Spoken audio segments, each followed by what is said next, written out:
इन मुट्ठियों में चांद तारे भर के आसमां की हद से गुजर के हो जा तू भीड़ से जुदा, भीड़ से जुदा, भीड़ से जुदा। कहने को सर्रा है तू, लोहे का छर्रा है तू, टूटी शमशीरों से ही हो।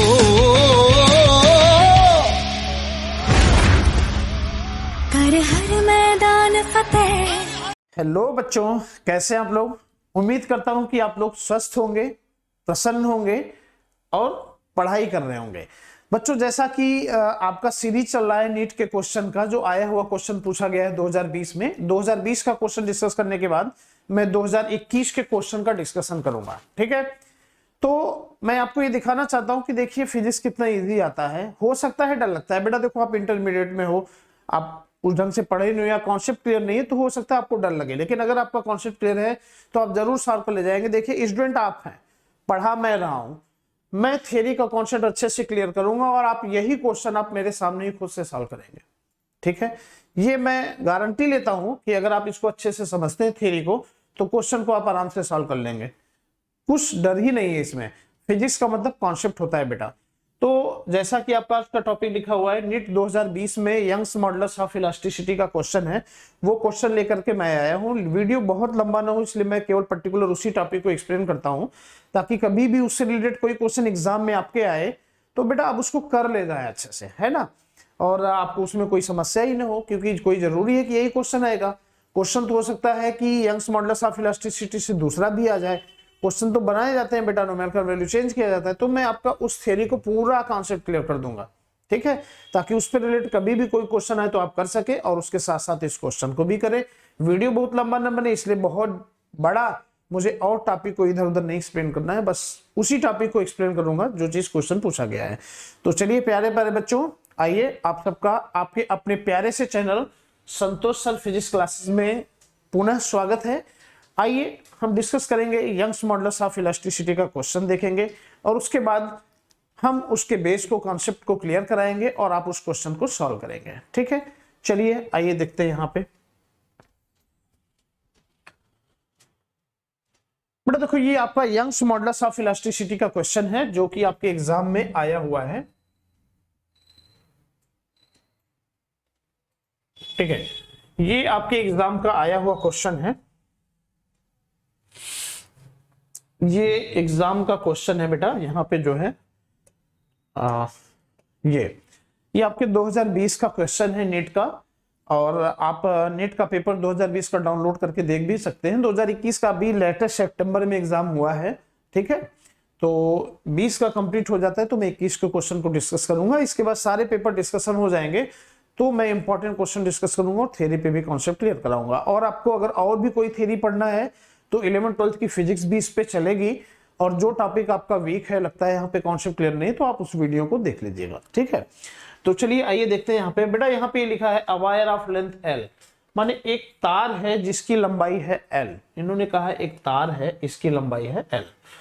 क्रॉस सेक्शनल एरिया ए, एक तार होता है उसका cross section area, cross section जैसे ये कोई तार है तो ये वाला एरिया इसका बेटा क्रॉस सेक्शन एरिया बुलाता है, जिसको बोलता है अनुप्रस्थ काट का क्षेत्रफल।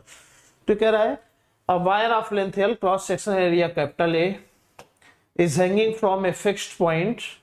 The length of wire changes to L1 when mass m is suspended from its free end. The expression for the Young's modulus is। इन्होंने कहा है कि यल लंबाई का एक तार है। क्वेश्चन हिंदी मीडियम वाले बच्चे इस क्वेश्चन को पढ़ लेंगे, मैं समझा देता हूं क्वेश्चन क्या कह रहा है। ये कह रहा है कि एक यल लंबाई का तार है जो कि एक फिक्स्ड पॉइंट पे जो है बेटा वो जुड़ा हुआ है, और यम मास की बॉडी को जब हम इसमें लटका देते हैं तो इसकी लंबाई बढ़ जाती है, और बढ़ करके इसकी पूरी लंबाई अब कितनी हो जाती है, L1 हो जाती है।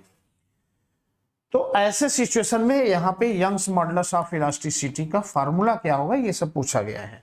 और जिन बच्चों ने किया होगा, देखा होगा क्वेश्चन, तो बेटा देखो ये बहुत ईजी है। अब यंग्स मॉडुलस के सारे कॉन्सेप्ट को मैं आपको यहाँ पे एक्सप्लेन कर दूंगा और उसके बाद आप इसको सॉल्व करेंगे। ठीक है, तो चलिए यहाँ पे हम आगे बढ़ते हैं, इसको देखेंगे अभी। ठीक है, तो बच्चा देखो यहाँ पे ये क्वेश्चन है, तो सबसे पहले हम यंग्स मॉडुलस ऑफ इलास्टिसिटी का कॉन्सेप्ट देखेंगे। देखिए आपका ये लिखा हुआ है, नीट 2020 का पेपर है। ठीक है, आप देख भी सकते हैं, पेपर डाउनलोड कर लीजिए, आपको मिल जाएगा नेट पे। तो चलो बच्चा, अब इस पे हम जो है आगे डिस्कस करते हैं आपका जो है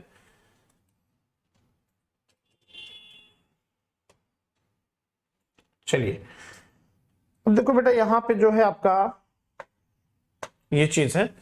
तो हम सबसे पहले बताएंगे कि इलास्टिसिटी क्या होता है, प्रत्यास्था क्या होता है, इलास्टिसिटी। ठीक है बेटा, देखो इलास्टिसिटी को हिंदी में कहते हैं प्रत्यास्था। प्रत्यास्था क्या होता है, इसका डिफिनेशन ये है, जैसे एक चीज आपने देखा होगा, अगर किसी बच्चे का कान पकड़ो बेटा और कान पकड़ के खींचोगे तो उसका शेप साइज चेंज होगा, थोड़ा सा लंबा हो जाएगा, लेकिन जैसे आप छोड़ देते हुए क्या होगा, पुनः अपनी स्थिति में आ जाएगा। ये प्रॉपर्टी इलास्टिसिटी कहलाता है। ठीक है, या कोई मोटा तगड़ा लड़का है, छोटा सा बच्चा है, आप उसका गाल पकड़ लो और ऐसे खींचोगे तो क्या होगा, शेप साइज उसका चेंज हो जाएगा। ठीक है, लेकिन जैसे आप छोड़ते हो इनिशियल कंडीशन में फिर आ जाएगा, तो ये प्रॉपर्टी कहलाता है इलास्टिसिटी। इसका मतलब इलास्टिसिटी क्या हो गया बेटा, इलास्टिसिटी उसे कहते हैं, एक गुण होता है जिस गुण के कारण जब हम किसी वस्तु पर एक विरूपक बल लगा के खींचते हैं तो उसकी आकृति और आकार बदल जाती है, लेकिन जैसे छोड़ते हैं अपने पुनः अपनी स्थिति में आ जाती है। ये गुण ही कहलाता है इलास्टिसिटी या प्रत्यास्था। When we apply a deforming force on any body, then its shape and size changes, and after removing this force, body regains its original position. This property is called elasticity.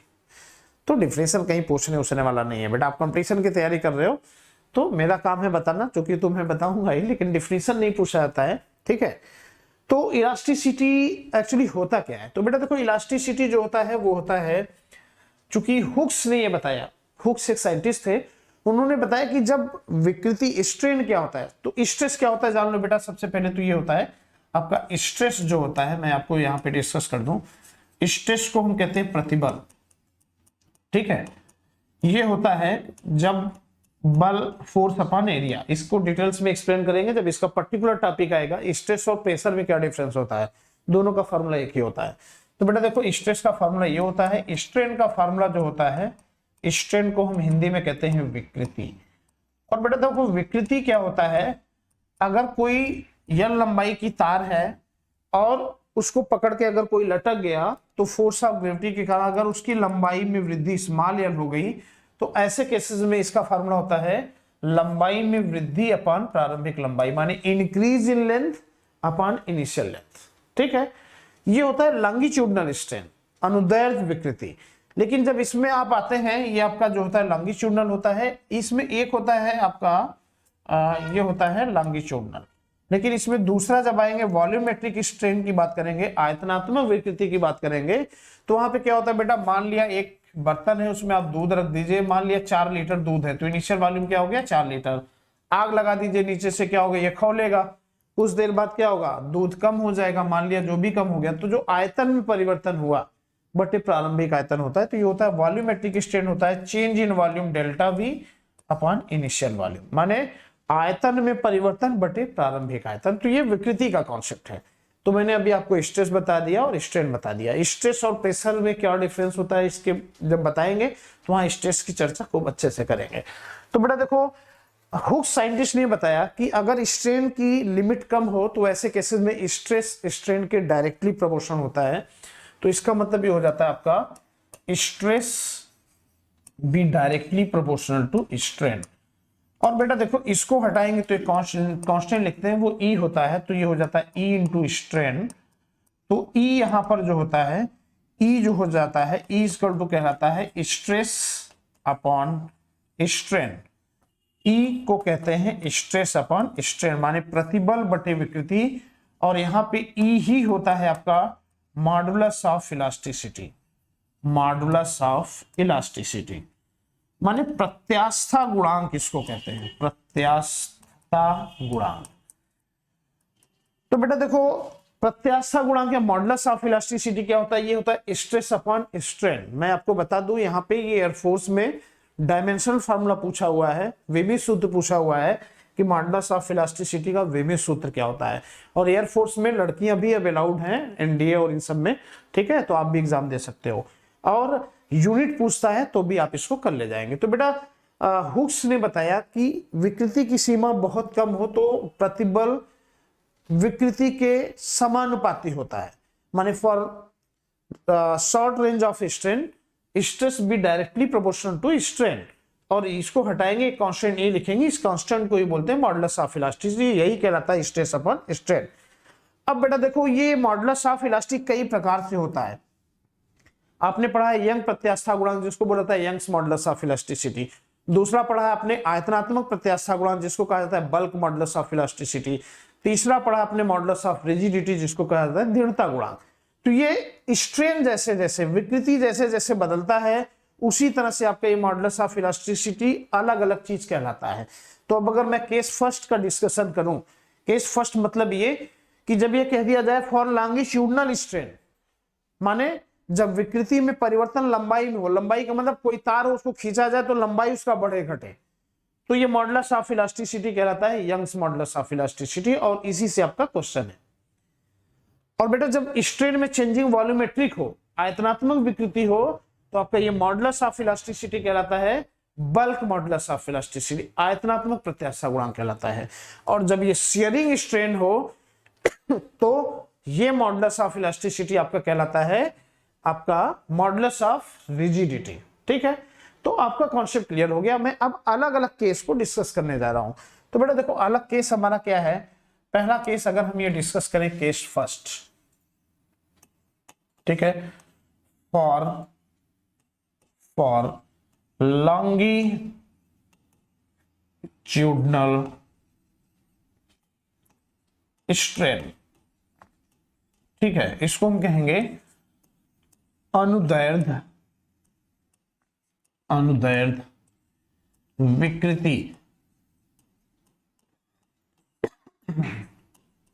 अनुदैर्ध्य विकृति के लिए।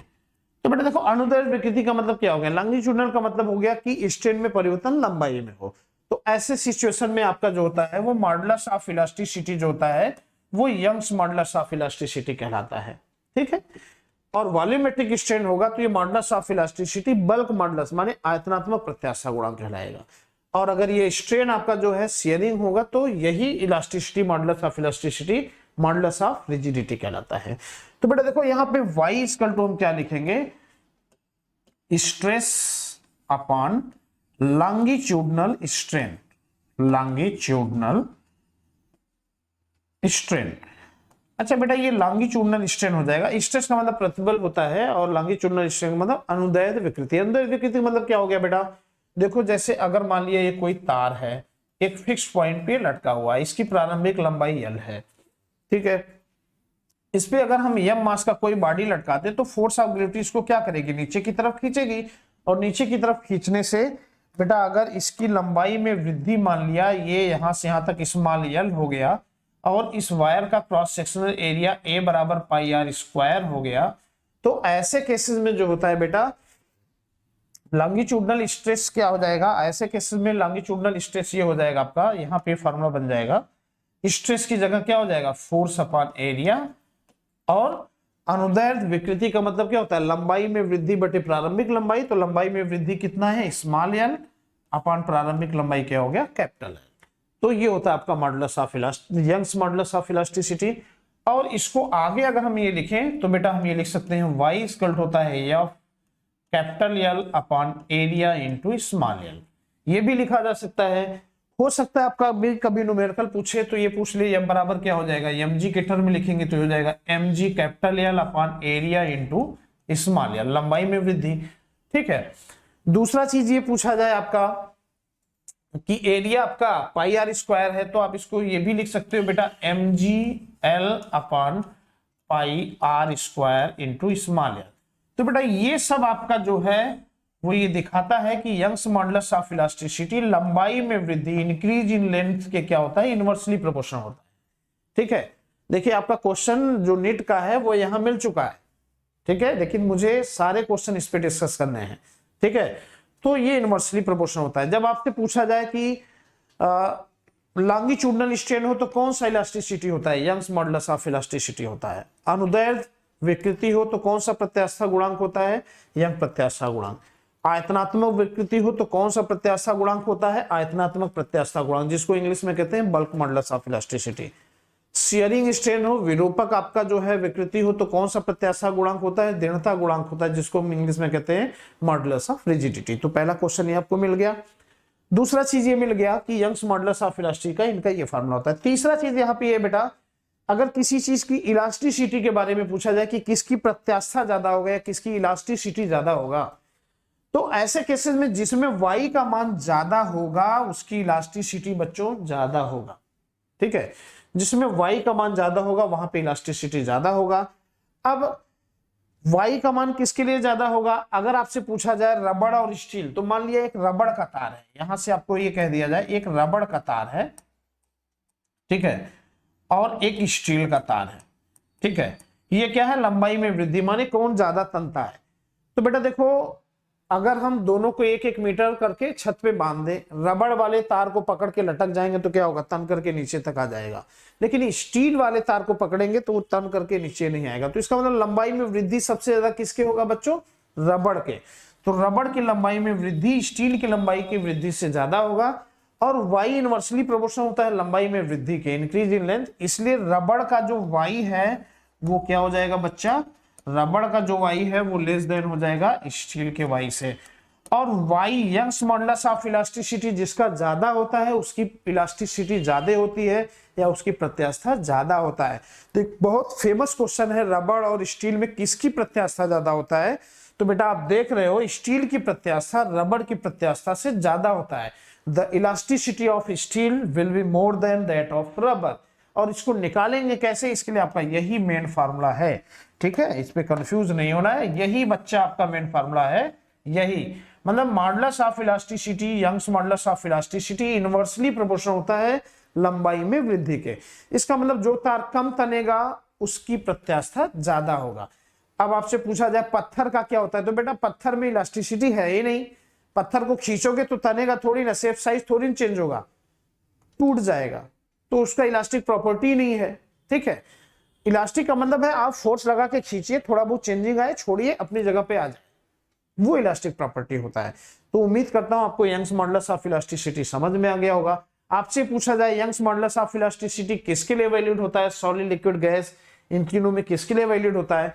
तो बेटा देखो modulus of elasticity आपका जो होता है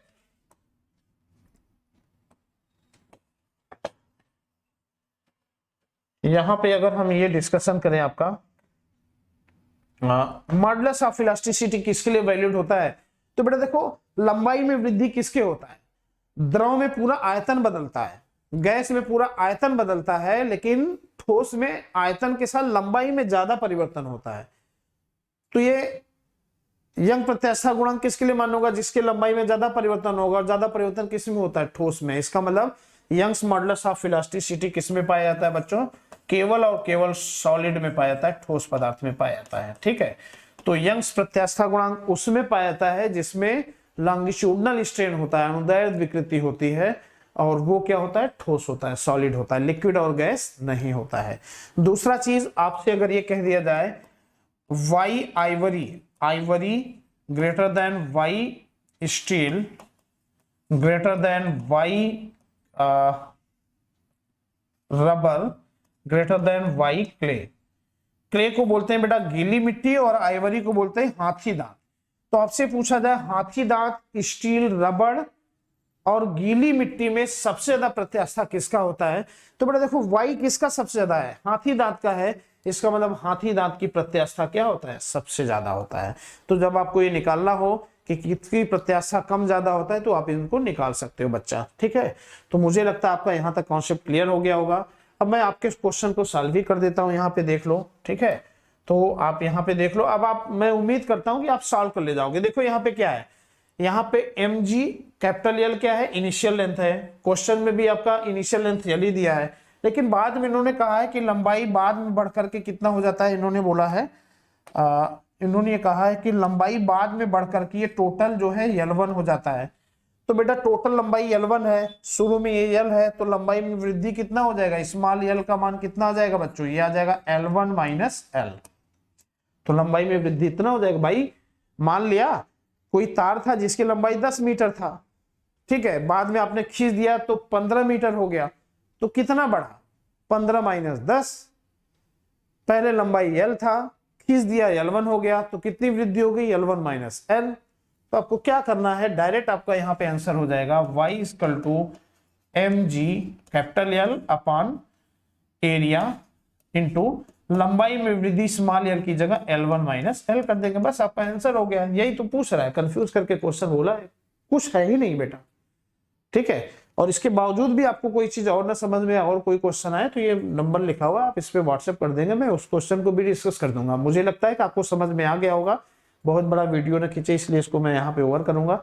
अब मैं आपको क्वेश्चन दिखा रहा हूँ, क्वेश्चन का आंसर क्या आएगा, ठीक है। तो इस क्वेश्चन का आंसर हमें लगता है, नहीं मैं नहीं दिखाऊंगा, आप अब इसको खुद से सॉल्व करिए, ठीक है। आप उसको खुद से सॉल्व करिए, मैं यहाँ पे एक चीज डिस्कस कर दे रहा हूँ। आप देखिए यहाँ पे जो क्वेश्चन दिया हुआ है ये, ठीक है, ये क्वेश्चन दिया हुआ है बेटा। देखो यहाँ पे इन्होंने कहा है कि यल लंबाई की कोई तार है, ठीक है, और खींचने के बाद इसकी पूरी लंबाई क्या हो जाती है, L1 हो जाती है अगर ये मास को लटकाते हैं, ठीक है। तो लंबाई में वृद्धि कितना हो गया, इतना हुआ, तो ये वृद्धि स्मॉल l बराबर क्या हो जाएगा बेटा, टोटल लंबाई माइनस इनिशियल l। तो लंबाई में वृद्धि ये आ गया, यंग प्रत्यास्थता गुणांक आप जानते ही हैं, force upon area upon increase in length, लंबाई में वृद्धि L1 minus L upon initial length capital L, ठीक है। स्ट्रेस अपॉन स्ट्रेन होता है, स्ट्रेस की जगह होता है फोर्स अपॉन एरिया और स्ट्रेन की जगह होता है लंबाई में वृद्धि बटे प्रारंभिक लंबाई। इसको रखोगे तो बेटा ये आ जाएगा y इक्वल टू, इसमें mg के टर्म में है ना, तो f को mg भी लिख सकते हो, तो ये आ जाएगा आपका ये आ जाएगा f capital L upon a into small l, f की जगह हो जाएगा mg capital L upon a, small l की जगह क्या हो जाएगा बच्चा, यहाँ पे L1 माइनस L हो जाएगा, ये आपका आंसर आ जाएगा, बस कुछ नहीं है ना। तो इस पे ये क्वेश्चन बनाया हुआ है, इस पे रिलेटेड जो न्यूमेरिकल आएगा आप इनको कर सकते हैं। आपसे ये भी पूछा जा सकता है कि अगर किसी तार की लंबाई को प्रारंभिक लंबाई कितना बढ़ा दिया है, एरिया इतना है, यंग्स मॉडुलस इतना है, तो फोर्स कितना होगा, वो भी इस फार्मूले पे रख लीजिएगा। मास दिया है तो इस वाले फार्मूले पे रख लीजिएगा, न्यूमेरिकल आता है ऐसे कर लेंगे। आपसे ये पूछा जाए किसके लिए वैलिड होता है, तो केवल सॉलिड के लिए वैलिड होता है। आपसे पूछा जाए इसमें स्ट्रेन कौन सा होगा, तो बेटा इसमें स्ट्रेन जो होगा वो लॉन्गिट्यूडनल स्ट्रेन होगा, ठीक है। आपसे ये पूछा जाए कि स्टील रबड़ में सबसे ज्यादा किसका होता है, तो स्टील का ज्यादा होता है, और इसको निकाल लीजिए। प्रैक्टिकल में कोई भी एग्जांपल दिया जाता है तो आप इतना तो जानते हैं कि इसकी लंबाई में वृद्धि ज्यादा होगा, जिसकी लंबाई में वृद्धि कम होगा उसी का इलास्टिसिटी सबसे ज्यादा होगा। तो बच्चों उम्मीद करता हूं कि आपको ये अच्छे से समझ में आया होगा, और अगर ये समझ में आया है तो दूर दूर तक के, गांव-गांव तक के और हर गरीब बच्चों तक पहुंचाइए जो आसानी से इसको पढ़ सके, और वो अगर डॉक्टर बनना चाहते हैं, उनका सपना पूरा हो, ठीक है। बस यही चीजें हैं, बाकी इसको और बढ़ाइए, सब्सक्राइब करिए, ठीक है बेटा, थैंक यू।